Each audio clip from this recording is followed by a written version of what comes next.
लोजपा की अंदरूनी लड़ाई तब सामने आई जब पशुपति कुमार पारस और उनके सहयोगी बाकी सांसदों ने चिराग पासवान को हटाकर पार्टी पर कब्जा कर लिया। पार्टी पर कब्जा गैरों ने नहीं बल्कि अपने सगे चाचा ने किया है, अपने चचेरे भाई ने किया है। राजनीति की ये लड़ाई अब महाभारत की उस लड़ाई की मिसाल बन रही है जिसमें एक तरफ पांडव थे तो दूसरी तरफ उनके अपने रिश्तेदार कौरव। चिराग पासवान ने भी साफ कर दिया है कि उनकी लड़ाई किसी गैर के खिलाफ नहीं बल्कि उनके अपनों के खिलाफ जंग है। जैसा महाभारत में हुआ था, उन्होंने अपनी मां का आशीर्वाद लिया और ये साफ तौर से कहा कि ये जंग मैं अपनी मां के आशीर्वाद के साथ शुरू कर रहा हूं। एक बात जो उन्होंने साफ तौर से कहा कि मैं किसी भी हाल में जंग नहीं हारूंगा।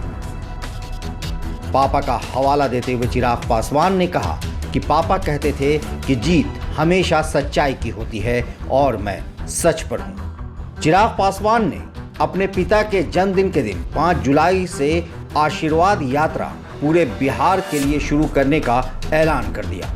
उन्होंने सबसे पहले उस शक्ति से आशीर्वाद लिया जिनकी दुआ उनकी हमेशा ताकत बनी है और वो हैं उनकी मां। उन्होंने मां के पैर छूकर उनका आशीर्वाद लिया। अब वो उस धरती से अपनी यात्रा की शुरुआत करने जा रहे हैं जो उनके पिता रामविलास पासवान की कर्म भूमि रही है। चिराग पासवान हाजीपुर से अपनों के खिलाफ महाभारत की जंग का बिगुल फूंकेंगे, यानी अपने आशीर्वाद यात्रा की शुरुआत यहीं से करेंगे।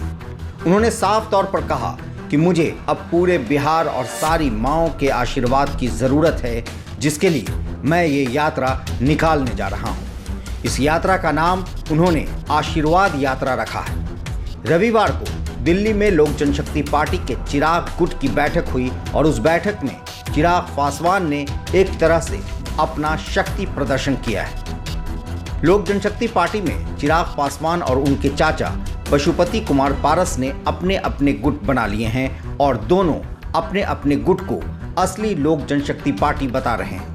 फिलहाल मामला चुनाव आयोग के सामने है और चुनाव आयोग ही तय करेगा कि कौन सा गुट असली लोक जनशक्ति पार्टी है और कौन इस पर अपना हक रखता है।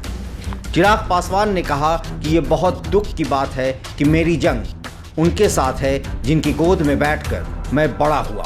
मेरे लिए उस घर के दरवाजे बंद कर दिए गए जहां खेलकर मैंने अपना बचपन गुजारा। वहीं प्रिंस राज के बारे में भी वो अक्सर कहते रहते हैं कि उसे मैंने पढ़ाया है, वो मेरे बेटे जैसा है। मगर आज उन सारे अपनों से लड़ाई है जिसमें मुझे बिहार की जनता और माँओं के आशीर्वाद की ज़रूरत है। यही वजह है कि चिराग पासवान अपनी बात जनता के सामने रखने और उनका आशीर्वाद पाने के लिए ये यात्रा निकाल रहे हैं, जिसका नाम ही रखा है आशीर्वाद यात्रा। एक तरफ जहां उनकी जंग अपनों से अपनी पार्टी की दावेदारी की है, तो वहीं दूसरी तरफ आम जनता के दिलों में खुद के लिए हमदर्दी और अपने घर के हाल को जनता को बताना है। देखना है इस यात्रा का असर कितना चिराग पासवान को मिल पाता है। आपको बता दें कि पहले भी जब मुख्यमंत्री नीतीश कुमार के खिलाफ उन्होंने बिहार फर्स्ट और बिहारी फर्स्ट का नारा देते हुए यात्रा निकाली थी, जिसका असर बिहार चुनाव में दिखा भी था। भले उनकी पार्टी ने अच्छा प्रदर्शन नहीं किया, मगर जदयू का नुकसान तो किया ही था। अब देखना है कि इस यात्रा से कितने लोग चिराग पासवान से जुड़ पाते हैं और कितनी माँओं के आशीर्वाद को पाकर चिराग पासवान लोजपा की जंग जीत पाते हैं। बिहार इन शॉर्ट से मैं शादाब मलिक। अगर आपने हमारे YouTube चैनल को सब्सक्राइब नहीं किया है तो ज़रूर कर लें। फेसबुक पेज को लाइक करना ना भूलें। धन्यवाद।